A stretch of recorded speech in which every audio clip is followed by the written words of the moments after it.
Amongst the few remaining museums and attractions that have survived the cultural purges in London between the six wars, the Albion waxworks, it was rumoured, were amongst the Supreme Chancellor's favourite distractions.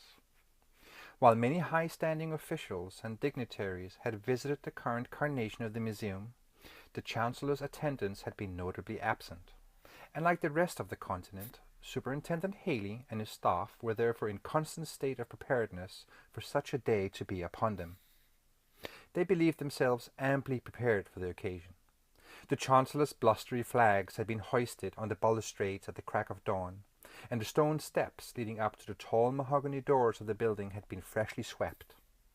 The light fixtures in the Hall of Great Accomplishments had just been renovated, and the red carpeting recently refurnished in the Hall of the Great Visionary. The main entrance hall of the Albion Waxworks, formerly Madame Tussauds Wax Museum, featured the finest wax mannequin of the Supreme Chancellor that the kingdoms of Europa had ever produced. Based upon the sketches of the artist Rochlon, the prototype for the wax marquette had been sculpted and perfected in the Hanovy province in Wallonia. The garment sewn by the banks of Lake Tramezzino in Umbria, the elevated podium upon which it stood, hewn in the finest marble from La Provincia di Massa e Carrara. Bearing his iconic purple military attire, knee-high black leather boots, his peacock breast demonstrably bursting with an exuberant patchwork of heraldry and military honours, the Supreme Chancellor's wax mannequin stood mightily in its own golden beam of light in the centre of the great hall.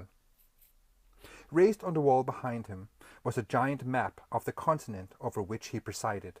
Europa, a jigsaw of states enclosed at every border and crossing by the great walls his genius imagination had willed into being. From Albion to Finlandi in the north, from the tip of Cadiz to Anillo in eastern Rumelia in the south, the continent seemed enclosed and under siege from enemies in every direction.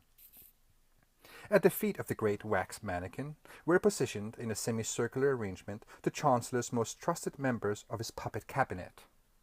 Bestowed upon them was the great honour to be immortalized in the shadow of his form. While the Supreme Chancellor's wax and plastic effigy was a fixed tenure that was as old as the museum itself, the members of the surrounding cabinet, however, were constantly in flux.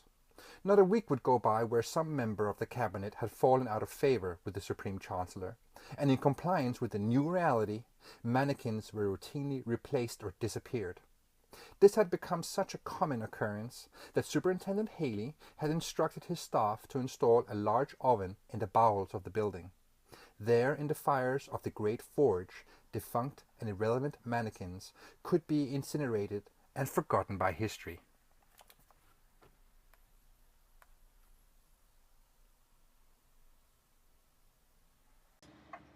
I I first encountered the Master Margarita in a class that I was taking with a professor called Lindsay Watton.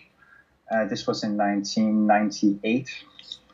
And at the time, I was kind of working with certain Scandinavian playwrights, was doing Ibsen and Strindberg, and was working on my degree there. And when I encountered Mikhail Bulgakov's novel, I was astonished and completely derailed by that book, and ended up, writing my undergraduate literature degree on it. And that was my first encounter. I had also attended a class with Norman Manea, and he introduced me to, Gogol and Bruno Schulz.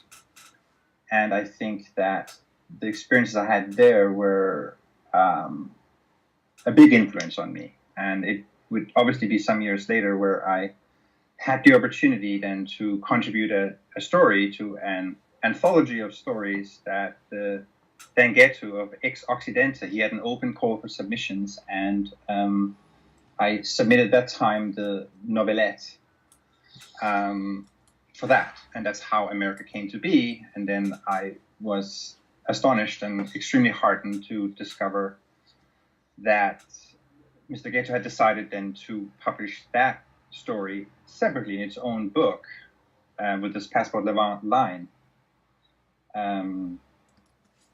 And I think 6 years passed, and it's been almost 6 years, and I was approached by Damien Murphy and Dan Ghetto to submit a work for an homage to William Blake, a panegyric to William Blake. And I had initially started a short story, and it kind of bloomed. I had initially not planned on writing more than a novelette-length work, if that. But it very soon occurred to me after having returned to Blake's work and thinking that it would be rather ludicrous to do a sequel to Amerika in the same way that it would be ludicrous for Mr. Sweden in the original novelette to write a sequel to The Master and Margarita. And everything just kind of grew from there. That I, in a way, both writers have had similar experiences. They're both in the case that were somewhat outsiders in their own time. Bulgakov was, never saw his own work published in his own life. He died in 1940, and the book would only appear first in censored form, and I believe that an English translation didn't appear until 1988, I think. I read Mira Ginsburg's translation of the complete manuscript in 1998. And though Blake was, both an insider and an outsider, he was very aware of the socio-political milieu he was in. He very much felt the energies of revolution across the Atlantic in America and felt it sweeping back towards Europe and the revolution.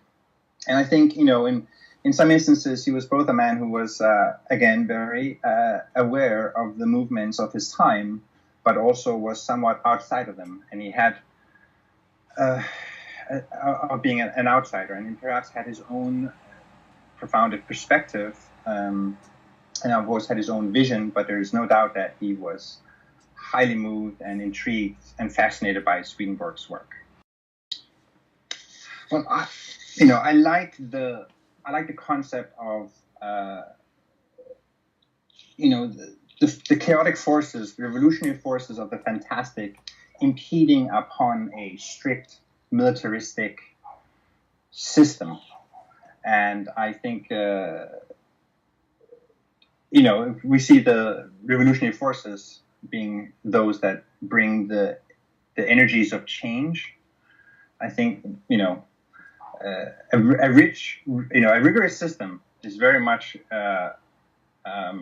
indestructible initially, and once it gets sort of destabilized by the forces of the imagination, it's a destabilizing force, and I think that's an interesting thing to explore.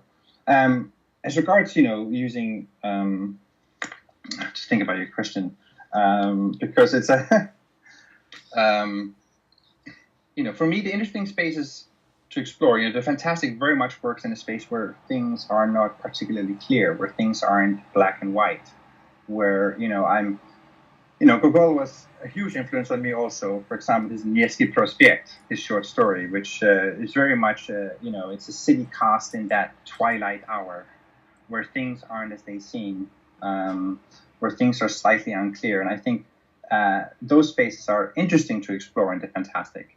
I also think it's very much about perception. Gogol's story, Vish, the eye, who can forget a story very much about perception itself. And I think it's important and exciting to use inversions to perhaps help us see things in a different way. And I think the fantastic goes in and can destabilize certain structures and then help us to see things in a different way, especially when those structures want us only to see things in a very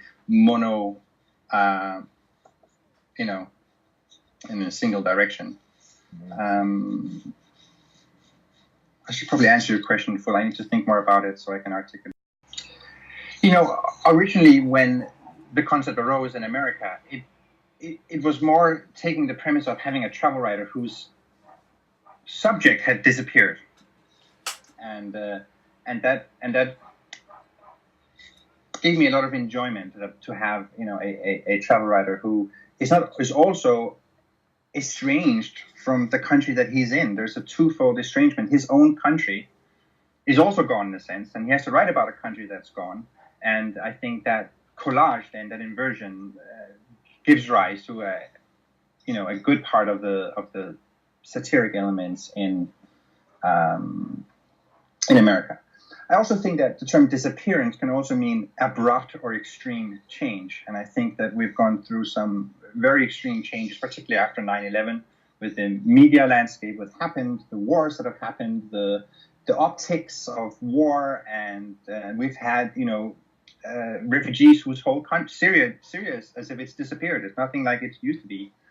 People are displaced. A country that's politically destabilized and destroyed is as much as it has disappeared. So I think it's very much thinking about other nations who are, have been demoralized by war. And of course, then taking a country like America, and it's just a matter of inversions and perhaps having us see or think about the fates of other countries that are going through these existential, massively destructive transformations. And I think also it's very much about the stories also, the stories are both very much stories about books. They're about objects, they're about writers, they're about letters, they're about manuscripts. They're very much also operating sort of in a textual sense. And I think that when I was writing America, I was very much also thinking about the idea of books themselves disappearing, of digital media arriving, of ebooks, and so I think there's a certain there's a connection there between the disappearance of bookstores and books and countries, and having then a travel writer, a literary person who's then is trapped in this paradox at the same time was what ultimately spurred me to write the initial story.